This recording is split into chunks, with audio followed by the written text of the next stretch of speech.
Yo, my call about OB4G TV. The dinner still remain before back up. And then for Apostle Prince of Foley. For Apostle Prince of Foley. And then yeah, Baba Chicken come on. And then you made the idea. I know what thing. I know what thing. The same program, and that program, and then the ever come once a day. We are by me, my ocean. Subscribe to the channel OB4G TV. My name still remains Awofo. Apostle. I'm about Jesus Christ. Then the topic I have to treat Akono. No, correct. Akono. A man, my power is on the Ama Akono, a real into Neno, ever heard, and near my dear Konoba. The quiet ever fast walk, ever train with her. Until Apostle Ha, Oberboy, and the time to go. I'm the Apostle near the Apostle. Akono cry, a dear granny Akono. And that's it. I mean, Tia or Shafuni now. Messer said, Ugu so sharp, no more than say, or best subscribe now. I say, OB4G TV. Now, I bet what be and you bring a high energy and papa, a fabogra. Amen. Let me dance it. The sharp corner, and you bring a corner ya dear. Of Satan, I'm so deviant and go poma. But any penny call a corner. So for open. The most dangerous weapon and as a strategy of Satan and your last. Okay. Akono. So for Akono ya bibia na ho den. Me ban me si question no so Akono ho den se ne bone. O kan James chapter 1 verse 15 na. O se na Akono ni nyinsane a e wo bone. Na se Akono ni senior. O ye senior se ne bone kula. Se ne bone. The American son said, Satan, ne reason, no be any say, on the bonnet on the din kind, at the pony ready, but I come more than send hey, because your demon be on the great king of lust, the friend Asmodeus. The friend say, Asmodeus. Hey, Matty dear, only up 3. Bakoye Ascarot, Bakoye Asmodeus. Mon femme pain. And then we pay now on today. I'm a Satan. Start a building. What's your friend say? Asmodeus. Asmodeus. Your friend, king of lust. King of lust. Akono. Asmodeus. Oma is a Trinity God. Baako de Ascarot. Baako de Asmodeus. And Lucifer. Some profo we mi enu so for mu. Oma ne share Satan kutupa. Ema ne konkodo. Nyankopon akonyam. And the bonnet by. Let's say Akono ne frisoro. A frisoro. Tin was a Akono in Sania. Now, bonnet. It is a brave. Saw the king of last Asmodeus. Before O Yenya Copoma. By Nippon Akono. It is a casa corner. Akono ya tenkam moroso. There were feelings and there were last. Any baby our tenka. Yes. But tenkana air brosono and the echo ya kono abba.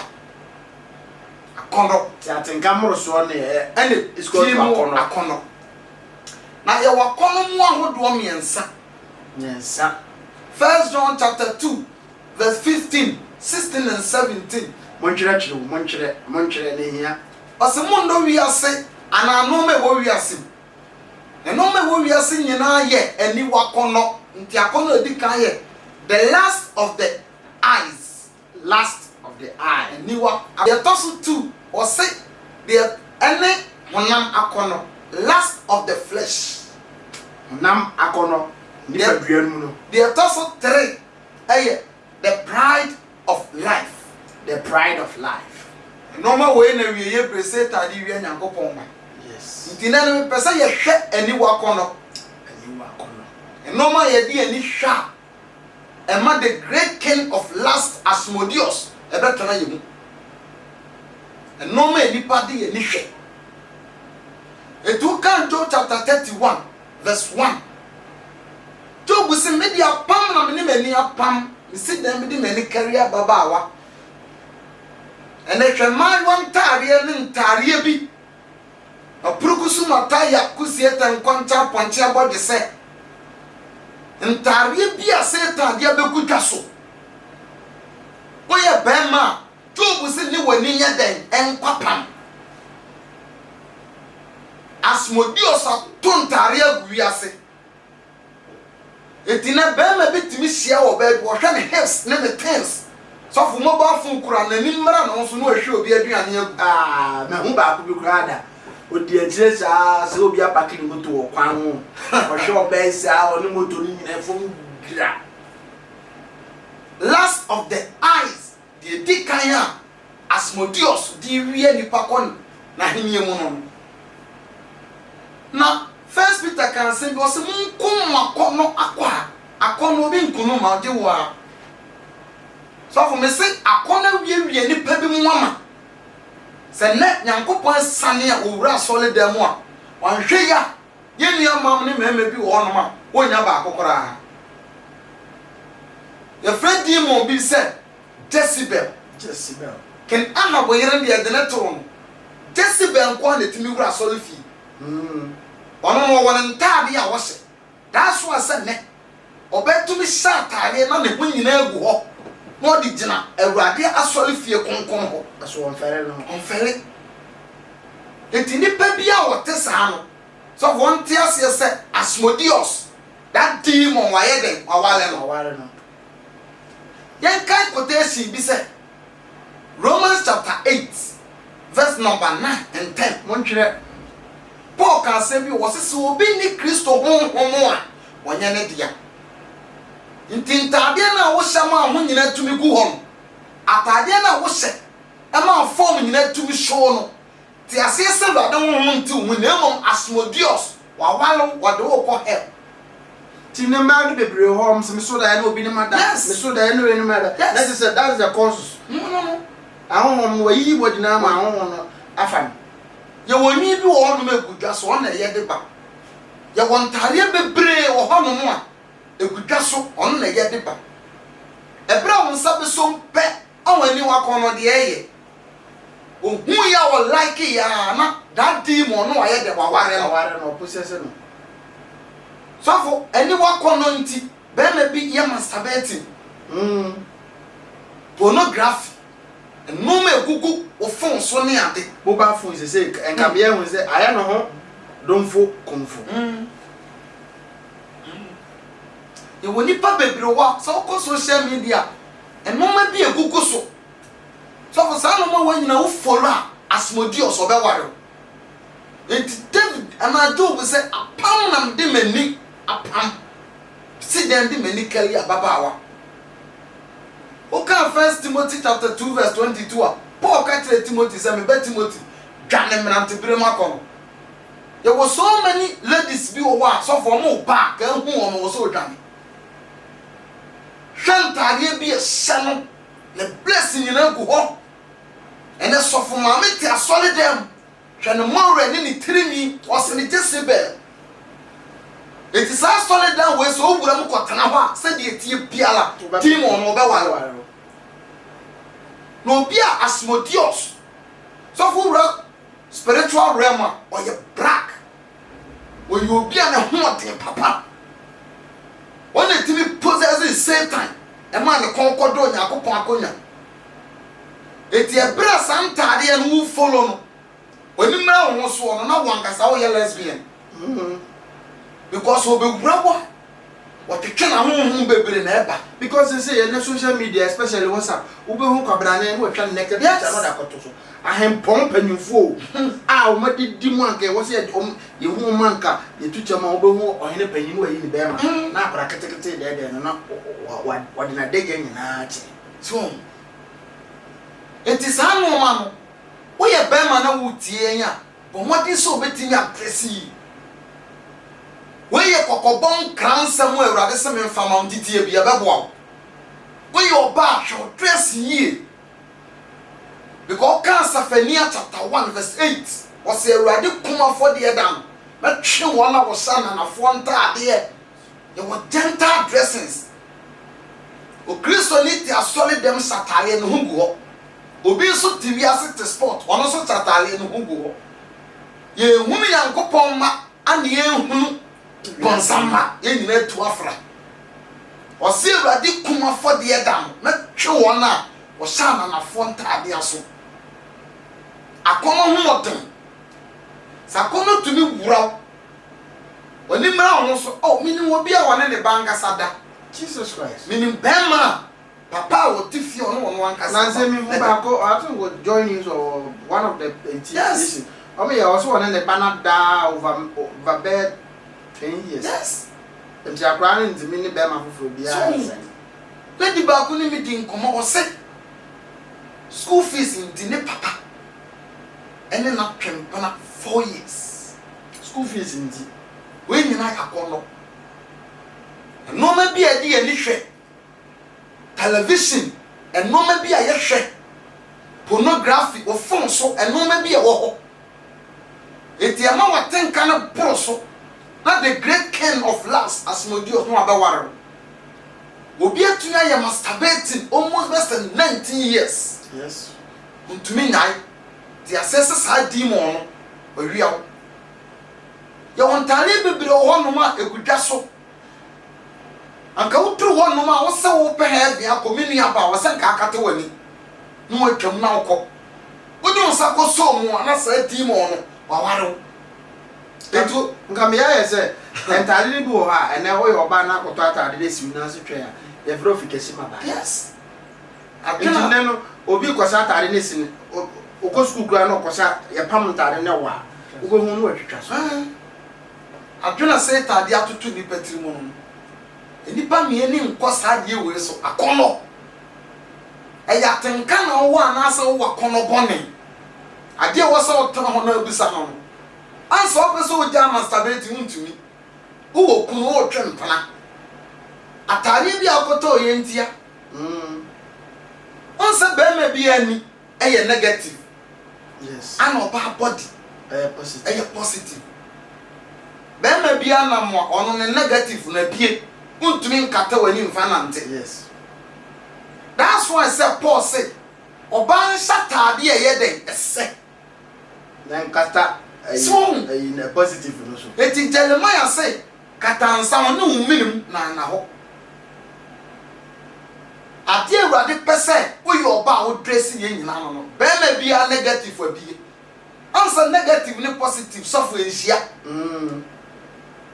eti wo ye oba wo wayi wo hu a wo kɔ no te ase ese suntudia mo na ebeye ga ebeba a Bible say na wo so ba de a be very careful ene ye hu said ye si dress eti efrefra kono e de braye ya wontale bi wo hono ma odifo e twamanfotam sana Solomon fle no okay kan Proverbs chapter 10 7 verse 10 was so share wo baby friend na wo se twamanfo etam ntale bebe wo ho a ye twamanfo because apostle and of sorry album yes so fu eni sorry ba we ada so fu eni we ada en ka me am za say enfunzo na bebre na enfra so fofo bi ase omuma ye negative mu ebie dada na mo the positive use mo bie so dia enti negative and positive so ensia na je tria to sa wo ba na wo tumi wura sorry den wo ye demon ye friend Jezebel o kan revelation na wase efiri sɛ woma oba ye friend sɛ Jezebel kwan ane betana so le fie ho ade a wase na difo no titiru pa difo no tumi hwa na on stop no santa re boni na ye ma kwan ma ne betana so le fie no umba so na betene ni oh wo bie ni na John 3:16 for God so hey John 10:30 Jesus oh I am confused so the bie ye kona medwamamo because woman kwa ma oba no be ma no de atare bi eso ne nan ketekete ebe wura solid dem mo ne ti ase se wa frɛ Jezebel wa frɛ Asmodeus eti sofo goro ho a e ma e wo asole dem na abɛwe wo no de betwo no mo de betwitwi se eno na amasa obeti na yese sofo we ni we abodwaman we what bie wo pona ma hwanya because say me prophet ba go for prophet Kennedy Ejafo wayi asofo no ebi timi de be 26 na twa o manum ebi so 23 de nan kwan so kura ba de ebi de e ka ko 50 sa ene na ho na ye adwuma pa ni nyina ya kono timi person na we are very careful e wo ba bia wudi agorofa no ma wo hwe ade Satan de wi awo de wo kra koto bonsam gem awieye bre ba ko ye last akono de di kan ye aniwa akono wusia oba bi krache open heaven akọ hu ne hills ne le tens said you will see ya Job se men kan kire wo se enu ani nya apam enu ma bi egugu fon so e hyehyɛ secret one delete enu ani nya apam no chechem kakra enu ani nya apam in what sense enu wani nya apam se umu ya wani wayere de ze eni mehwe if I tell you me hwe me huni na man hwe utumi hu ba won hwe asemi di yes because negative no dey abie dada to hu se to dey to adere dey wa hu ba hu akɔhwɛ bio to no ekɔ said ye tie bia betwam wo wani so apostle dey wa to bi wo ha wani ko so ntimi hwere ba anu dey na wo pese asmodi osware because utimi hu de se mana eda ayifo ho na mama awuhu o moto na na ekutukutu nti to bo otimi hu na ye mahye se bram nti wani ko so ba ko ase mama se nwi ahwe ba wani baba anfo no ahwe 17 o hwɛ something no se me huni man hwɛ e flash wa wo hu enkotwa wani nsan kɔhwɛ na di ankoyew because awieye bere we no sofo me se Satan yi ne ma bi firi poase e ba asase so koso nkra no ye fedodo nkra no ye fedodo that is all your mistake wan hwe asmodi oso awalo sofo na sa demon no betena wo mu a ne kun ya papa nti no obi se ma enwudi ye na me bo adwaman etu ni wani kwapa mo a na chese wo tu hofo oh man the spirit of God ewuraw more than say obema asmodi oso kwa na bo abrabo eniwa akono enoma ye di eni hwe wo bi se di etie bi ebegu fon so etu pesa woni awurade nante eche na wo kra nya oje a bomoden se wo betu waniwa efo bomoden se wo betu waniwa fo e message ne ba saa wo dum se nkofo a hwe ade do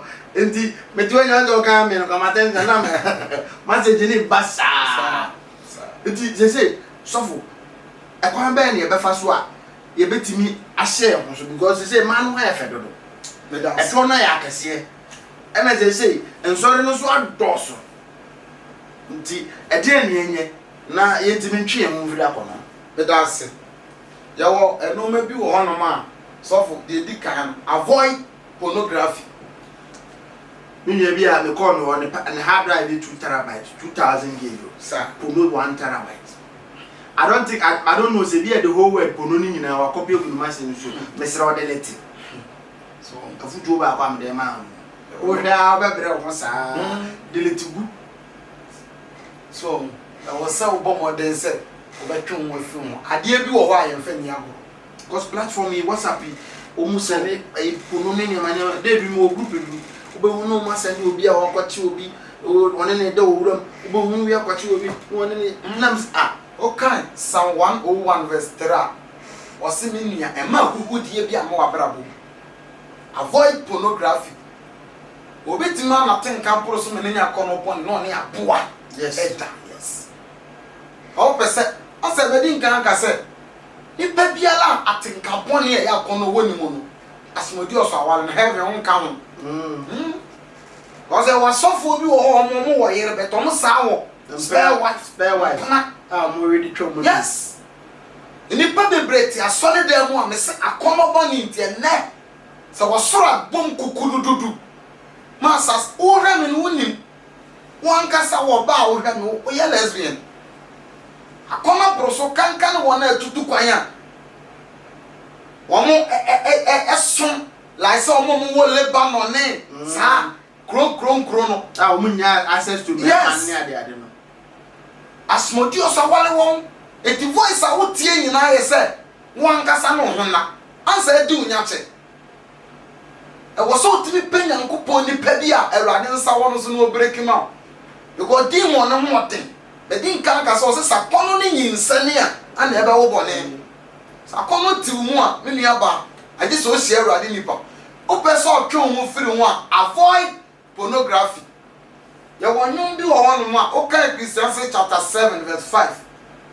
Wase anyansafo nim kasa ye tie sen so obi betie nkwase John to. Yes. That's a new ha. Odo me petie rubber. Tie rubber. Musa me pe home use. O ye Kristo ni na se nyum wa bi wo phone so a se de tie biara. Oba nkwase se. Asmodi oso ba ware. Etu kan Amos chapter 5 verse 6. Okay. Wase you don't to ye jejeje free me so.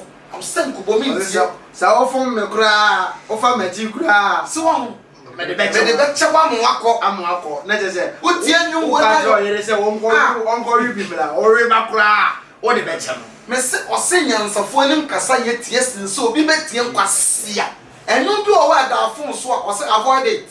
Yes. Diretifiri ho enu bi o wa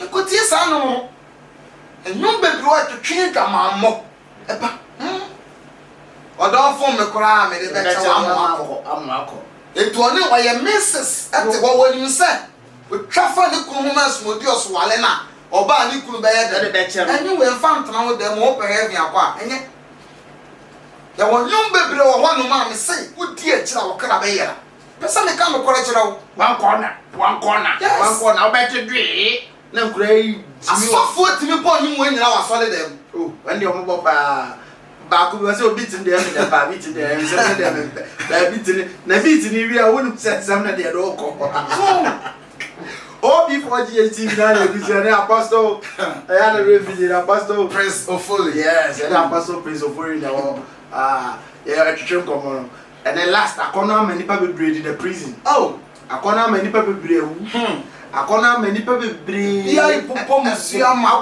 cases da won so ni ade enti akona di nipa ko so bebre mu ti menua ba nua be ma wo hwe me ma wani ana wa so no know how to control it because one hwe yi a ba bia du begina no amfani e ba so na how to dress your kwa e ba fa so a ye de be prevent it ye di kan Psalm 101 verse 3 David said ma huhu sembi emfra wa brabum de to so to say stay away from traps fidi som bebre wo hono mo a yesunsun ade bi wo hono mo a enye pe uye fie wura no obi ti fie da bia wo kwan no no obesiesie no atade ye hye ne nya mesrew tia no uye sofo asale be ba fie be prapra ho eye fidie no asum wo wo twese di wo si him no ho him ne pa mesrew tia no what do do at them one day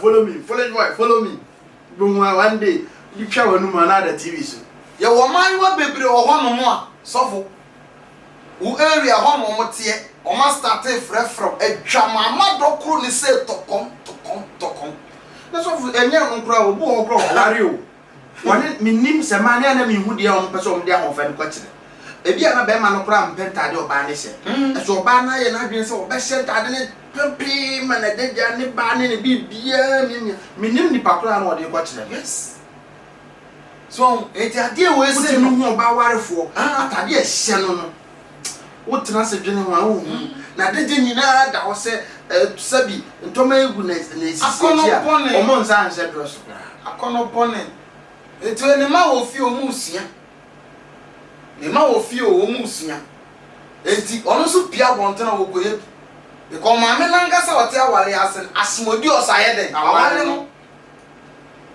na sofo se di mo ne kachawa on na kire wo de ye nti na da so se wo wa unya tenka se ene ho nkoda yes ye woni pa bebre wo no ma war but woni ne yiri da wie mpokura anu mo sia wie a sofo o mo sa so timi sa ko twon anso ntumi ntana be ma ba ko ba ko ntumi ne ntana asmodi osawaro ye woni pa bi wo no ma Proverbs chapter 7 o ka verse 1 na ba wo say a man in fan ni so atete encho I think Proverbs chapter 6:25 na obedwa manfo nti bema edi pano si ne yeden eda o kan proverbs a wase mu bema di pano si eda obedwa manfo nti bema odi pano si ne da ho na de na pano odi pano si ni nyina ne se